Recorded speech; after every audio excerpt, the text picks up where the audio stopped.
She is looking for the cock center. I have multiple work wives now. Just letting y'all know. Multiple already? You got a harem?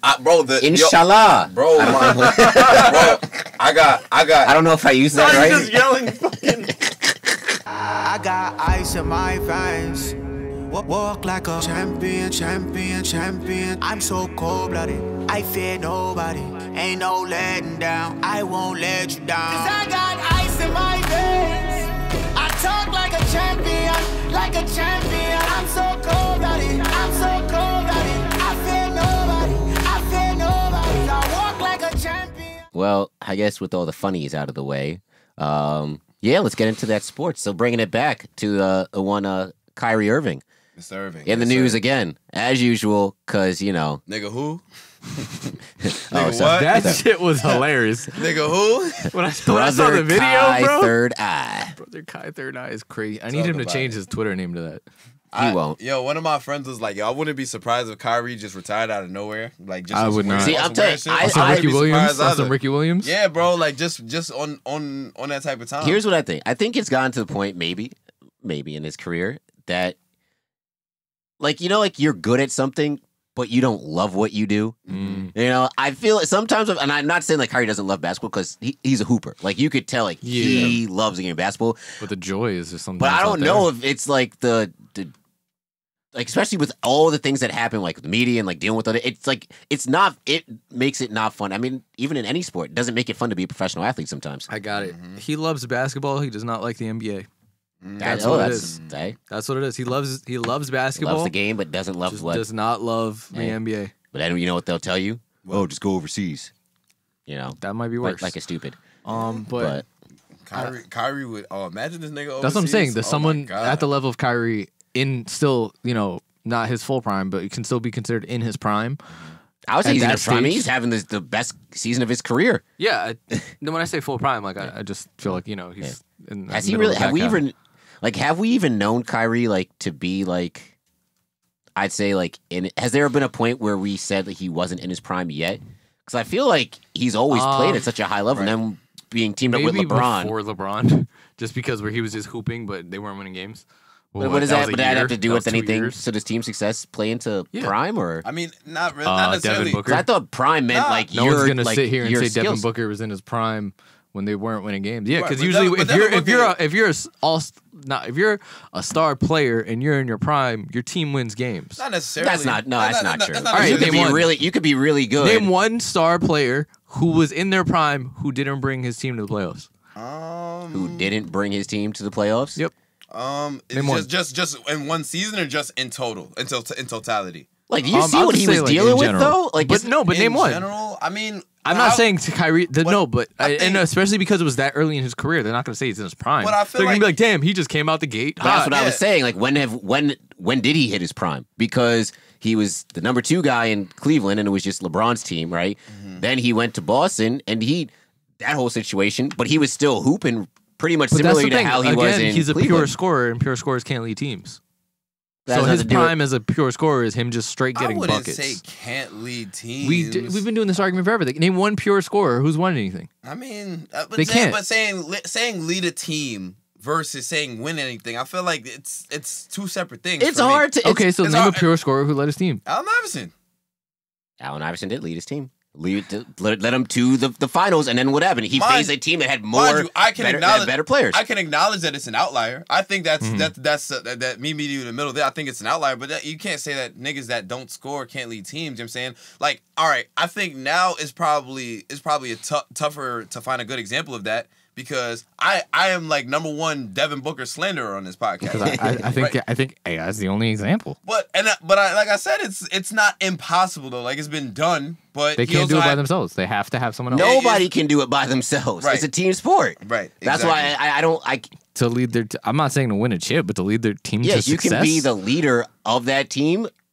But you need the team to help you too. You can't score all the points. You can't get all the rebounds. You can't play all the defense. You're gonna need people.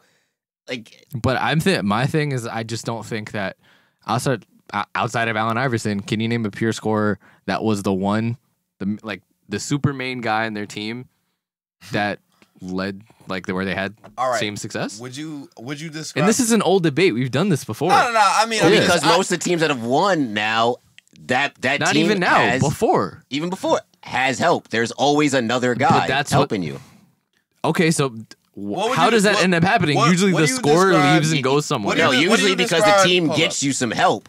Kyrie, look who he was playing with. Not to say that, he was supposed to lead his. That was a lottery team 3 out of 4 years, right? You had Anthony Bennett on that team, right? Look who else was on that team. It would take a Herculean effort that only I think LeBron James is capable of. I'm not using this as a way to knock against Kyrie though, but we had the whole conversation about when we first found out Kyrie and KD were coming. And we're like, all right, we don't know when KD's coming back yet. But at the end of the day, the team will do well. But how far are they going to go? And you can't. We've had the conversation about Kyrie being the ultimate B, like the ultimate beta. Like pure scorers just pair well with whoever else you put up against, and then you have team success in that thing. A pure scorer on their own usually doesn't really have team success. Someone who can do multiple things usually has more team success if they're on their own, because you can just fill them with decent role players. Would you say with a pure scorer, you need to have better role players? Because they need to do more. Would you say Damian Lillard is a pure scorer? Damian Lillard, I don't consider him a facilitator. I was gonna say he used to get assists, but that's the thing. But he's not on his own. I mean, he's not on his own. Not on his own. Yeah. And they've had team success. He was never on his own. When he first came in, he was playing with LaMarcus Aldridge, and then they had team success. And LaMarcus Aldridge was still not in his prime, but back half. But would you say that Damian Lillard can't lead a team though? That's more or less kind of where on his own. Well, I mean, when presented that opportunity, I feel like he's led teams. I mean, it's a very small sample size, but I feel like he would be an example of a nigga that if he was on a team with no CJ or all-star caliber players, I feel like he could. How well would that team do? I'm not saying that they would win a championship. I'm not saying that either. I said, how well would that team do? A team without an all-star caliber player or without CJ. Didn't we see that in the bubble last year? No Nurkic. Was CJ playing? No, CJ was playing. He was playing? Yeah. CJ had the broken back and was hooping the entire bubble. Yes. And Gary Trent was shooting like 50%. But leading up to the bubble, wasn't CJ out for a little bit? I feel like it's at some point you're gonna burn yourself out being the only guy. It's impossible. Yeah. Like you're saying a pure scorer can't lead a team, right? So what type of guy can with zero help? I never said zero help. Well, and I literally just said before, if you're a pure scorer, you need to have better role players. Well, who doesn't need? Well, who's somebody that doesn't need better role players? I think if, let's say you're a facilitator, right? Yes. You can just have one dude who shoots well, one dude who plays defense, one dude who grabs rebounds, and call it a day. I think if you're a pure scorer, you need to balance that, and it's harder to be like, I need a facilitator. But it's harder to find facilitators.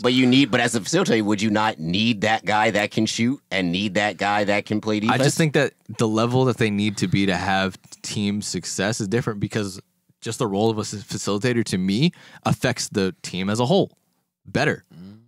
It's that's part of it. The idea of a facilitator is that you make your team run more efficiently. When you're a pure scorer, you the one doing everything. As a facilitator, I can put you in the right spots. It's still your job to score the basketball. Yeah, but usually at an NBA level, if you're put in the right spot, that's the whole thing. If you're playing in the NBA and you're put in the right spot. But to be fair, I do think that niggas that are facilitators usually have better team success than niggas who are pure scorers. And I think that's the point I'm making. No, and I'm acknowledging that. I'm just saying that I don't think it's impossible to be a pure scorer and to be unable to lead a team. I just think that the sample size, based on niggas who facilitate versus niggas who are just pure scorers, it's drastically different. You know what I'm saying? Because you put Buddy Hield on the Kings. You know what I'm saying? He's a nigga that gets buckets. He's a fucking pure scorer. The Kings suck right now. Versus a nigga like LeBron, who's been a facilitator, and that's obviously two extreme examples. But even if you meet in the middle on that, I mean, aren't we seeing the perfect example? No, I guess not perfect example. Actually, maybe with Steph right now with the Warriors, because the whole knock, I guess, on Steph is that I think we can all agree that he's a generational player. He's going to go down as one of the greatest of all time, and that you still have people out here criticizing his legacy or whatever because he's team is not warrior of all time. Because the team is not performing, I guess, at the same level or similar level as what they would when they're healthy. You know, what are you going to do if you're Steph Curry? You're not going to go far with Juan T, with Nico Mannion, and with James Wiseman. They're not, but he's hooping and winning them. They're in the play-in right now. So yeah, I mean, as of right now, but they're not going to do anything. Yeah, but my thing is, I feel like once I listen, we can completely be looking at different things and hearing different things. My thing is, once everyone knew he was hurt, no one expected anything from the Warriors in general. So at that point, anything Steph does is essentially a plus. I don't think people are gonna violate his legacy because of the team doing bad on an injured year. You must be new to Twitter, huh? right. Yeah, but so what you're saying with so expectations though, right? Does that play a role in it then? Like if you're just a pure scorer, let's just say you're Devin Booker, right? And you got surrounded by like absolute bums, right? The expectation is that you're not supposed to do anything. So if you don't do anything, aren't you just kind of like, expectations always play a role in it because it's the same reason why like if Devin Booker was just out here scoring and everyone was like, oh man, he's a great scorer. As opposed to every year Devin Booker is scoring and everyone's like, yo, he's one of the best players in the league. Yeah, see, but I guess that would be my thing with Devin Booker, so yeah, you are. I guess that would be my thing with Kyrie and Cleveland. Like nobody expected.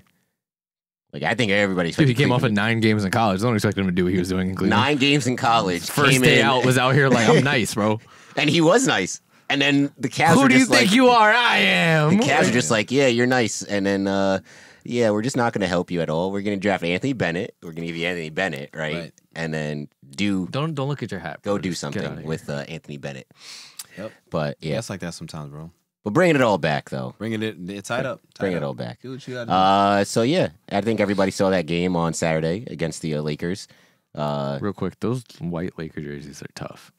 Minneapolis throwbacks, right? I really like them. I really like them. I would say I'm a fan. I still say the best one is the black. No, the black one from the playoffs. The Kobe ones? No, not the Kobe ones. Not the Mamba one. The one that remember the school teacher, the G League guy. Andre Gum. Yeah, with the snakeskin? Yeah, the snakeskin one. I think that... The black with the gold trim and the snakeskin on it. That is first my Kobe jersey. Mm-hmm. Yes. That's my favorite one. Nice. But, nice. But these Minneapolis ones. No, Minneapolis ones are fire. Big fire. Them. Yep. But yeah, Saturday, much anticipated game, I guess, from a few months ago, but injuries and other things prevented it. So it basically became Kyrie Irving versus Dennis Schroeder. And Andre Drummond. All right, and KD played, but was on a minutes restriction. And, long story short, Lakers ended up blowing out the Nets. Kyrie Irving and Dennis Schroeder both got ejected. That was kind of funny. I was at the bar watching that, and I was already... I was already sauced, so I'm like... I just wish Matt went, So it was mad funny because I wasn't even looking at the screen. I just happened to look back up and I'm like, why is everybody getting thrown out? This is crazy. So yeah, I guess apparently Schroeder. See, I guess I mean, some people did some really good, I guess, voice work, whatever. I kind of was hoping John Boy would get into it because John Boy's really nice with it. He is different with it, bro. So, but I guess hilarious. I guess Schroeder was, said, he was surprised that Kyrie got all up in his face. Yeah. And reacted as most African Americans do. Honestly, it was very surprising because I don't think anybody's really ever seen Kyrie get angry like that in a basketball game. Yeah, nah. Like, he threw his jersey in the stand. I'm like, he's acting different. Yeah. So I'm like, all right, this has got to be like... And then, of course, you got the Laker fans like, oh, Kyrie was mad because Dennis Schroeder was, whooping that ass. I'm like, wait, first of all, Dennis Schroeder had 18 points in the first half. All right, cool. Dennis Schroeder was out here hooping. Kyrie also had like 18 in the first half. Mm-hmm. So I'm like, so they were both whooping each other's ass. I'm pretty sure that's not the first time somebody has been dropping buckets on Kyrie in an NBA game. Yeah, Kyrie don't play defense. Then it was, defense, but he's not known for his defense. He's not known. He has improved this year, but he's still, I would say he's not known for it. Average to below average. That's fine. It's not his which job. is fine. It's okay. Not everybody can play defense like Kawhi. But yeah. Or Bruce Brown. Exactly. That Stallworth Bruce Brown. Yes. And so yeah, now everybody and people were like, oh, he got upset because Schroeder called him the N-word, and I saw this mad funny tweet because it was from him, right? From Kyrie? I'm going to get to the Kyrie one. Yeah. But the one right before Kyrie sent out his tweet, somebody was like, yeah, honestly, Kyrie might have a point because Dennis Schroeder German, and nigga in German probably sound a lot different. Oh, my God. Son, I was floored. So crazy. But of course, the very next morning, right, when all the hell was breaking loose on the timeline, like Laker fans is taking this weird-ass victory lap because they beat the Brooklyn Nets, who... Lakers fans are the worst. were a shell of themselves in that game, right? Kyrie drops the whole my brother and sister. This N-word is a plague upon our peoples. It has been shackling us down. It has shackled us for far too long. We are not niggas. We are black. So I'm like, oh, I saw that tweet. I'm like, oh no, this is not going to end well for anybody. And did it end well for anybody? No. But I got some good laughs out of it. And I'm like, you know what's going to happen? The wrong people are going to put their opinion on this. And what happened? The wrong people put their opinion on this. But I think it delves into a whole deeper discussion of the N-word. But I don't think Twitter is the right place at all to have that type of discourse. No. It is not. Bro, but like, the N-word is just so crazy because it's like, you go back and forth with people, you bring it up in terms of black people using the N-word. It's like, oh yeah, we redefined the word, it means this now, it means that now. And it's like, yo, there was an interview a while ago with Jay-Z and Oprah, and they were really getting into it. If y'all never seen that. That was the first time I feel like it was really in the public spotlight. Yeah, you know what I'm saying? Like, they literally sitting down, like, talking about it, you know what I'm saying? But Kyrie, stop being a bitch, bro. Like, yo, respectfully, like, you know. Respectfully. It's not even, like, a knock on him. It's just, like, stop acting like, I just don't like when niggas act holier than thou. Not even to, like, throw the niggas on that, like, out there. No, you said what you said. Yeah, I said what I said. Niggas. Yeah. But it's like, bro, you know how shit get in the locker room, bro. Anybody who's played sports knows what niggas be talking about in the locker room when niggas is by themselves, when niggas on the bus, when niggas is on the plane, when niggas is doing nigga shit, bro. So I just don't understand why. Not that I don't understand. Let me not go that far. But don't do I'm not a nigga. Like, shut up. You know what's mad funny about it? I wish I had a counter. Just put a counter at the corner every time you said it while you're trying to make your point. Nah, I'm gonna show y'all some tweets afterwards. I personally found hilarious, right? But everybody was saying like, oh, it's because Schroeder said nigga. I'm like, first of all, that can't be the first time he's heard nigga on the bat. Like him get like this conversation aside, the N-word conversation aside, him getting set off was not because Dennis Schroeder called him nigga. Like. He was on a team with J.R. Smith. But the thing is, you don't know that. Do you know how many times J.R. Smith probably says nigga? That's the thing. What if it is because Kyrie started playing? He's like, you don't know me like that? But that's the thing. I don't think it's the thing about the N-word. I think it's just maybe he just got beef with Dennis Schroeder. I think it's a bit of both. I don't think it's beef with Dennis Schroeder. I think he was probably mad just in general. Like maybe upset because I just think he was upset. Going. Yeah. I think he was upset. Mm-hmm. And I do think part of it is he's trying to get people to stop saying the N-word. He's like, fuck this shit. I'm over it. Whatever, Kyrie. So, hey, look, I will never, I won't, at this, like, for me, personally, I won't say somebody is wrong for believing that people shouldn't say the N-word. You know, that's how you feel. I'm not going to say, like, oh, you're wrong. Like, me personally, I'm going to keep saying it. But I'm not going to say, you know, get in your face and say that you're wrong. If you personally believe that people should stop, if you're black.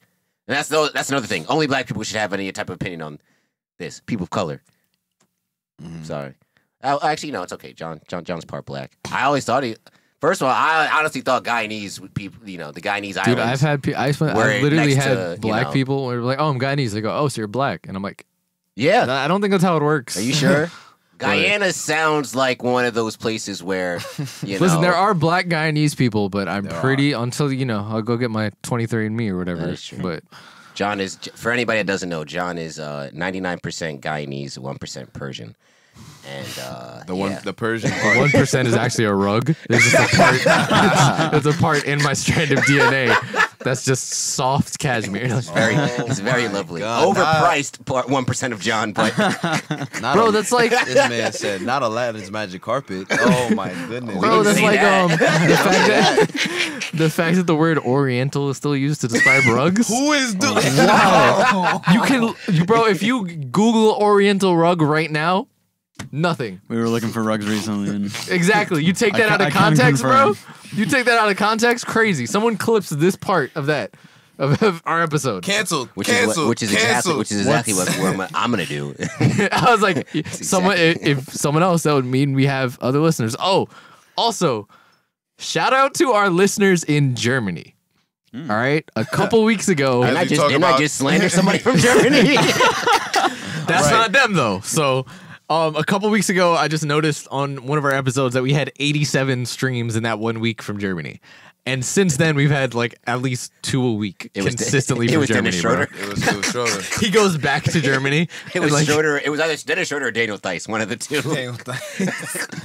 Yeah, Maxi would never do something like that. Yeah, crazy. Maxi German? Maxi Kleba? He's from the same village as Dirk. Oh, really? Yeah. Oh, wow. SI ended up on the Mavs, though.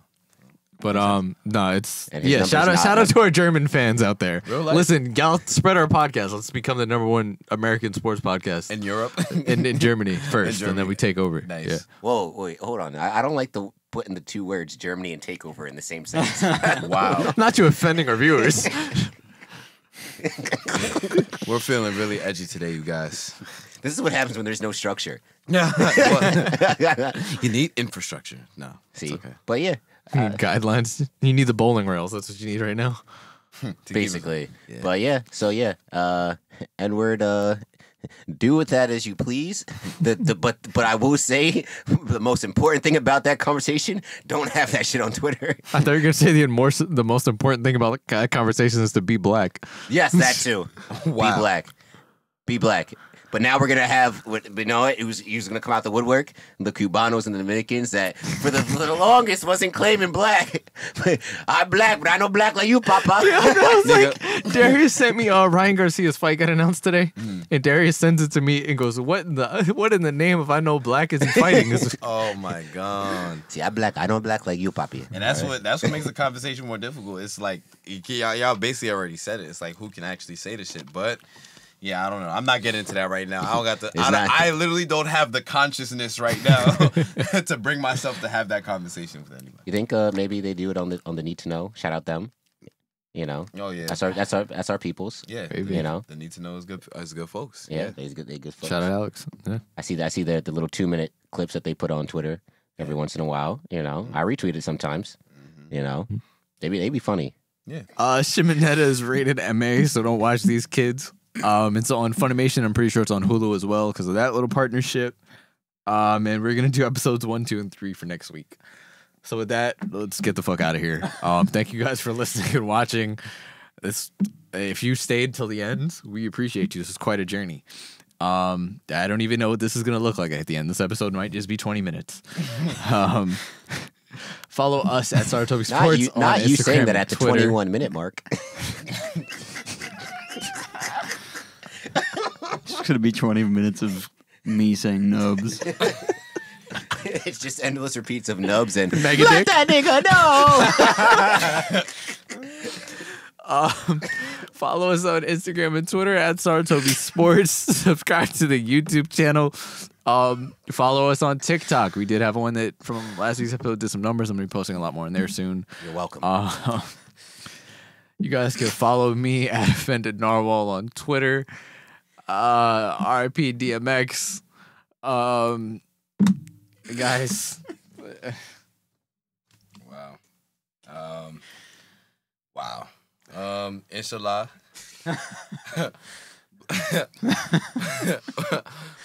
Black Lives Matter. You can follow me on the gram, Worldwide West _11. This episode was dedicated to Linda, Felicia, Arnez, you know, about 3 Kims, Brenda, and Tina. All right. Not that being his actual contact list. Wow. They all work with him at the Cox Center. Come on! Oh boy, this has been a fun episode. I enjoyed it. I very much enjoyed the Wing It podcast that we did today. But you know what? That's the beauty of the Saratobi Sports podcast. It doesn't always have to be about sports and anime. You never know what you're gonna get. You never know what you're gonna get. It might be Mega Dick. You never know what you're gonna get. Mega Dick. It might be mayonnaise. It might be a foolish head boy. It might be a Rough Rider. It might be an Elasticap. And a Galacticap. My bad. Basically, you know. But you always know one thing, It'll be and warm. that's to let that nigga know. You can also follow me at J_Thomas_24. All right. You know that oh, that's what happened. I broke my back. Spinal. Have you finished your outro? All right. We'll catch y'all next week if we still have a podcast.